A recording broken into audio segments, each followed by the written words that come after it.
Olá, meus amigos.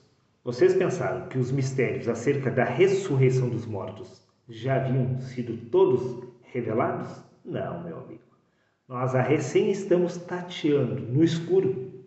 Preste atenção, há muito ainda a ser revelado. Me acompanhe exatamente na leitura do livro de Apocalipse, no capítulo 3 e no versículo 21, onde encontra-se exatamente o seguinte registro: Ao vencedor eu lhe concederei que se assente comigo no meu trono. A pergunta que se levanta é: vencer exatamente o quê? A resposta é simples. Ela se encontra no livro de 1 Coríntios, capítulo 15, versículos 26, aonde disse o apóstolo Paulo: Ora, o último inimigo a ser destruído é a morte. Nós precisamos vencer, derrotar a morte. Mas estaríamos falando a respeito da morte deste corpo? Nós precisamos derrotar a morte ressuscitando lá no cemitério? Bom, se você foi parar lá no cemitério sem ter despertado do Espírito de Cristo em vida, isso significa que você já foi derrotado. Neste caso, a ressurreição do corpo seria uma revanche contra a morte e não uma vitória. Repito, se você já morreu sem ter despertado do Espírito de Cristo na carne, isto significa que você se tornou um perdedor. Neste caso, repito mais uma vez, nós precisaremos derrotar a morte do corpo para se tornarmos um vitorioso, para se assentarmos exatamente no trono de Deus? A resposta é não. Nada tem a ver com derrotar a morte deste corpo. Veja por você mesmo. O que consta no livro de Efésios, capítulo 2, versículo 6, disse o apóstolo Paulo: Deus nos ressuscitou juntamente com Ele, e com Ele nos fez assentar nas regiões celestiais em Cristo Jesus. E no livro de Apocalipse, repito, capítulo 3, versículos 21, diz: Ao vencedor eu lhe concederei que se assente comigo no meu trono. E disse o apóstolo Paulo que Deus já havia feito ele assentar junto com ele em seu trono nas regiões celestiais.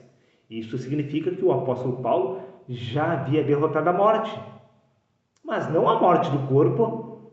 Pois veja bem, meu amigo, o apóstolo Paulo nem mesmo havia passado pela morte física do corpo. O apóstolo Paulo não havia sido enterrado no cemitério. Então, o que exatamente morreu e o que exatamente ressuscitou, uma vez que Paulo afirmou que Deus nos ressuscitou com ele? O que foi ressuscitado, meu querido amigo? Não foi a carne, pois a carne não se encontrava em um túmulo. O que foi ressuscitado foi a identificação através do Espírito, pois a partir do momento que o apóstolo Paulo se identificava através do corpo, esta era a morte, pois a mentalidade da carne é a morte. Foi esta morte que Paulo derrotou, a consciência do corpo, que diz que você é este corpo, renegando assim a sua verdadeira identidade espiritual, que é Cristo. É desta morte que você precisa ser liberto. Quando a mentalidade da carne for removida, será estabelecida a mente de Cristo. A mente de Cristo é a vida. Por isso, disse Paulo, quando Cristo, que é a nossa vida, se manifestar, então você terá derrotado a morte. Por isso, disse Jesus no Evangelho de João, capítulo 11, versículo 25, disse-lhe Jesus: Eu sou a ressurreição e a vida. Cristo é a ressurreição. A mentalidade da carne é a morte.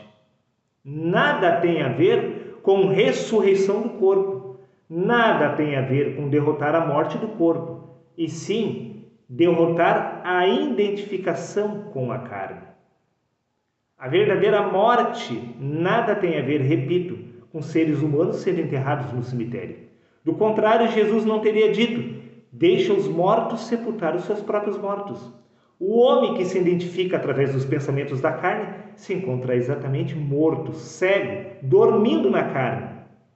A ressurreição e a vida é o despertar do Espírito de Cristo na carne. Quando isto acontecer, você terá derrotado a morte, sem ter sido enterrado no cemitério, pois foi exatamente isto que aconteceu com Paulo. E é exatamente isso que deve acontecer com cada um de nós para derrotarmos a morte. Precisamos despertar exatamente do Espírito.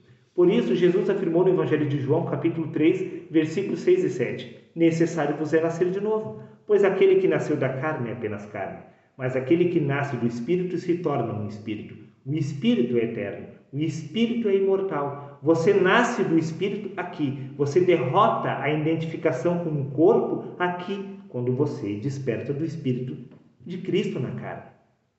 Por isso, Jesus afirmou no Evangelho de João, capítulo 10, versículos 28, eu lhes dou a vida eterna e eles nunca perecerão.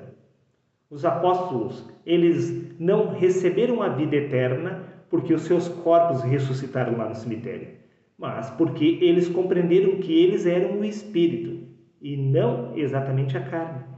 Quando eles compreenderam que a verdadeira identidade deles era espiritual, eles passaram a se identificar através da consciência de Deus e não mais da carne, pois a consciência, a mentalidade da carne é a morte. Você derrota a morte, repito, quando você passa a se identificar através da mente de Cristo. Por isso, o homem passa a ser eterno a partir do momento que ele nasce do Espírito. Para finalizar, o Evangelho de João, capítulo 11, versículo 25, afirmou Jesus, e todo aquele que vive e crê em mim nunca morrerá. Os apóstolos nunca morreram, não porque os seus corpos humanos não faleceram, mas porque eles cessaram de se identificar através dos pensamentos da carne, quando eles despertaram da consciência espiritual que é Cristo. Está dado o recado, meu amigo. Pensa e reflita sobre este assunto. E até o próximo vídeo, meus queridos amigos. Um dia eu vou conhecer vocês. Vou. Está dado o recado.